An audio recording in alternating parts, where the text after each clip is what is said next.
Mahasiswa Fakultas Ekonomi Bisnis, FEB, Universitas Lampung, Unila, bernama Pratama Wijaya Kusuma meninggal dunia setelah mengikuti pendidikan dan latihan dasar, Diksar, yang digelar Mahasiswa Ekonomi Pencinta Lingkungan, Mahepel.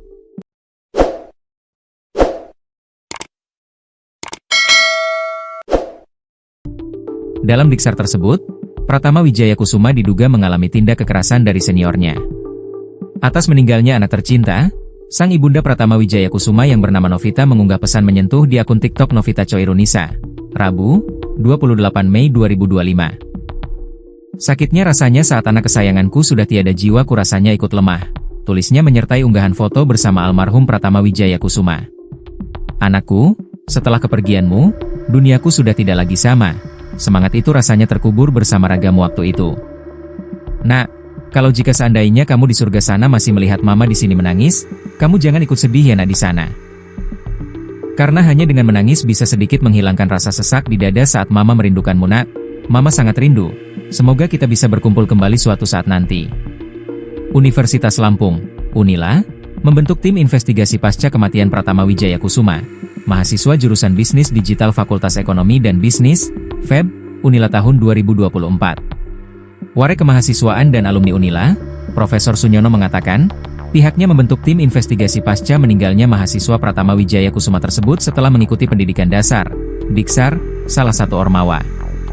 Kami diminta rektor untuk membentuk tim investigasi terkait dengan kekerasan yang dilakukan salah satu ormawa di lingkungan FEB Unila, kata Warik Kemahasiswaan dan Alumni Unila, Profesor Sunyono saat diwawancarai awak media di Gedung Rektorat Unila, Rabu, 28 Mei 2025. Mantan Dekan FKIP Unila ini mengatakan, tim harus segera bekerja dan dirinya juga tadi sudah berjanji bahwa dirinya akan membuat timeline berkaitan kejadian tersebut. Semua ini bisa diselesaikan, tentu saja saya akan punya target investigasi.